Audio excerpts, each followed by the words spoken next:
Stalker Call of Pripyat is the last game in the Stalker series, So fucked. and some people regard it as the best one or the most refined one, and it can feel that way especially if you come from Clear Sky, but usually after finishing a game series I'd be pretty sad because the journey is over and I'll never have the same feeling as going into these games fresh. But thankfully in the future I'll be playing, and I also recommend to play, Stalker Anomaly, and hopefully in not the so distant future, Stalker Heart of Chernobyl. But of all the games that I've played, this one was my favorite one, and a quick couple of reasons is because there are heaps of quality of life improvements, and that includes the sidearms now getting iron sights, and you also have a quick menu to use your medkits and food, and they also re-implemented the eating mechanic, which is something I missed in Clear Sky. And I'm very thankful that there are no heat-seeking pineapples in this game.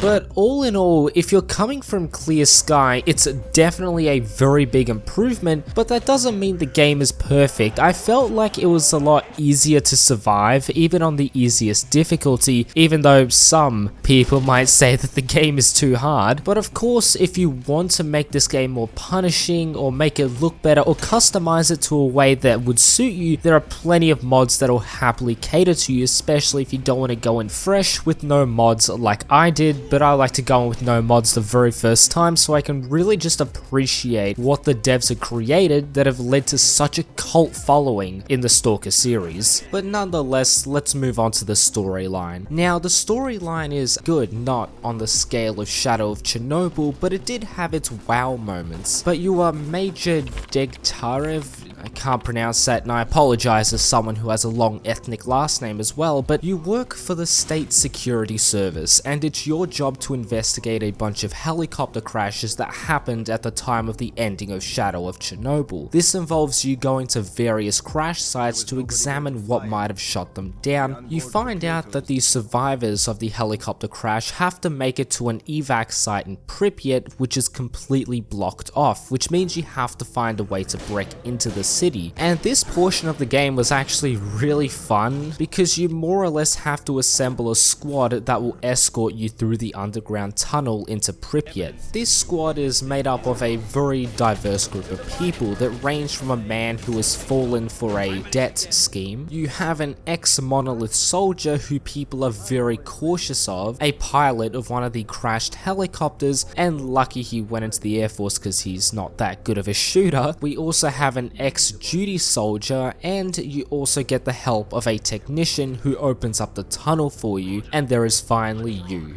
The tunnel is infested with poisonous gas, mutants, anomalies, and the scariest and deadliest and most terrifying thing of all, these little rat bastards. Okay, just kidding, it's the Monolith faction. But once you are through, you regroup with the other soldiers of the helicopter crash, but before you leave, you still have to investigate what caused the downing of these helicopters. Now, if you only did the main mission, you'd honestly be a massive idiot because you miss out on so much of the side content, which is what I really think makes this game stand out compared to the previous ones. So you're the whole expert, eh? And it's similar to Cyberpunk 2077, and it's an odd comparison, but if you only do the main story and ignore all the side content, you'll definitely be left feeling cheated out of your money and complaining that the game wasn't long enough. And what I mean is, at the end of the game, it shows you what your impact had on every major character you encounter, and whether that's keeping people alive on your way to Pripyat, helping out with scientific research, which is something I honestly neglected, or if you find out what happened to this alcoholic's friend. Maybe I shouldn't call him an alcoholic, he's a pretty good guy, but it determines whether he lives a happy and fulfilling life or continues to live a miserable life, wandering the zone and pondering what happened to his friends. But once you've completed your main objective within the zone, it's time to exfil. But right before that, you encounter possibly one of the most important characters in the Stalker universe, and it completely threw me off because it was an unexpected surprise, but you have to make sure he of all people leave the zone, because all the information that's been gathered is hopefully given to the right people, and if he dies, the secrets of the North Sphere and common consciousness are gone. And depending what your belief on the zone is, whether it should exist and whether people from the outside should know about it, that might be a good thing if he dies. But staying on topic of the side content, they definitely fleshed it out a lot more in terms of the depth. Sure, you have the occasional fetch quest similar to the past games, but you have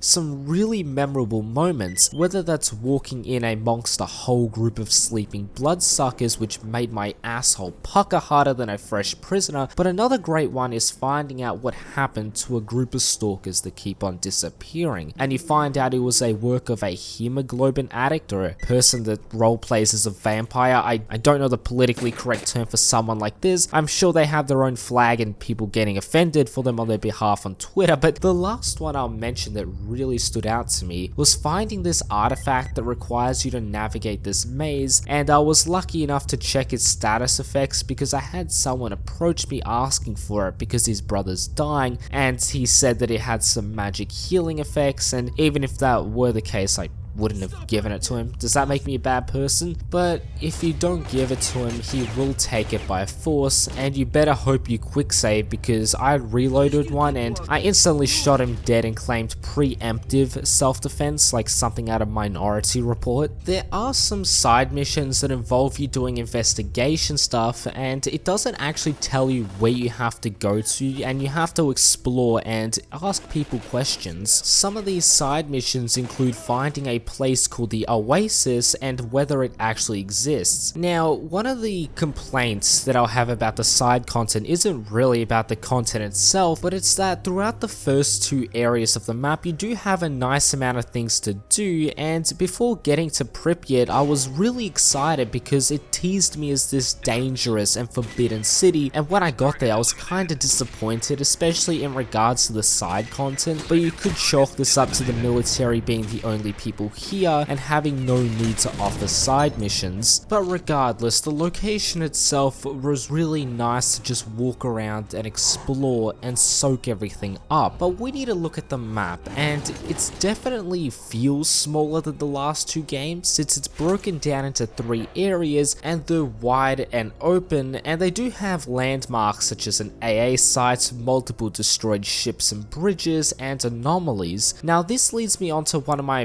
points of criticism, that being that the AI in the map don't give me that big world feeling like they did in Clear Sky. Sure, you'll have random encounters and you'll see wildlife doing their own things, but because of Clear Sky's admittingly flawed implementation of a faction war system, you'd have rivaling factions shooting each other more frequently, and this includes mutants attacking people's bases. I didn't get that same feeling in Call of Pripyat, and it doesn't help that a lot of enemies you encounter now in the zone are really either wild dogs or these little rat fuckers who are so goddamn annoying, and the occasional bloodsucker. But obviously this doesn't mean you won't see stalkers and other factions walking around and shooting other factions or mutants. I just didn't feel like it had that much of a wow factor as Clear Sky did, because it definitely stood out more in that game. Now, one more thing that I liked about this game, and some people might not agree with this, is that the economy is much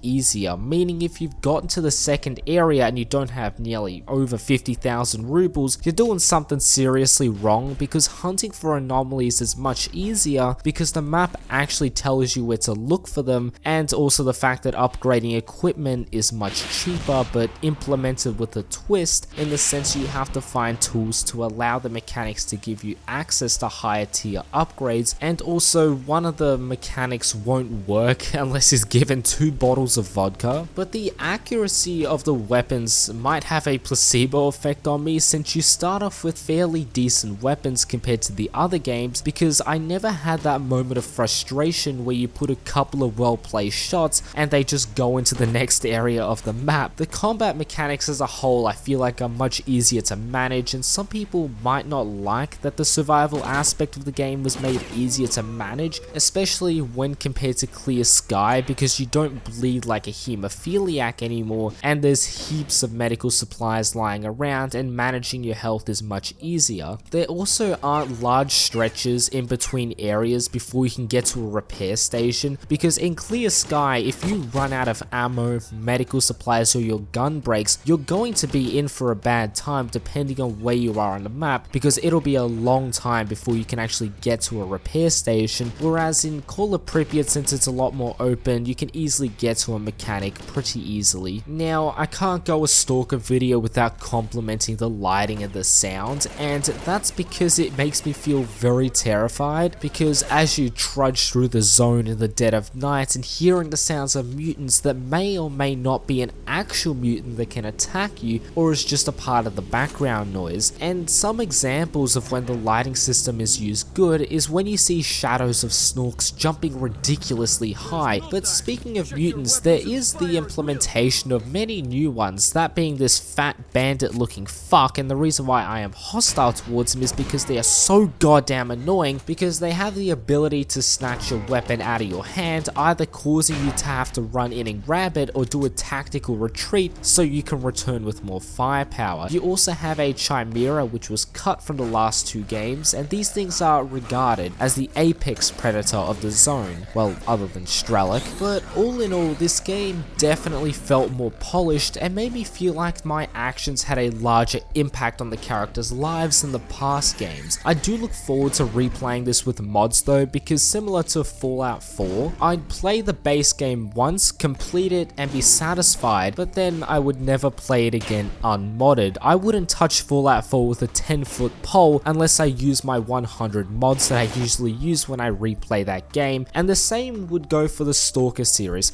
I beat them all once without mods, and now I can go absolutely wild, especially since a lot of people say that the Stalker series are more of a modding platform these days. But I do look forward to Stalker Heart of Chernobyl, and I don't know what to expect, but I'm sure GSC knows what their fanbase wants. I'm looking for hard gameplay elements that offer a survival challenge, but not too extreme like Stalker Gamma or the Misery mod. I haven't played them, but I have heard they're extremely punishing, and they're not something I'd really want to try, but I do want to try Stalker Anomaly, which is what I'm currently playing. Also, the story aspect is what I also want. I want to have an impact on the zone. I want to see the consequences of my actions, but nonetheless, some people might say that the Stalker series isn't a must play, and I honestly think they're an idiot, because you have to try this game series, especially if you can get it for cheap on Steam for like under 20 bucks. And the reason why I say it's a must play is because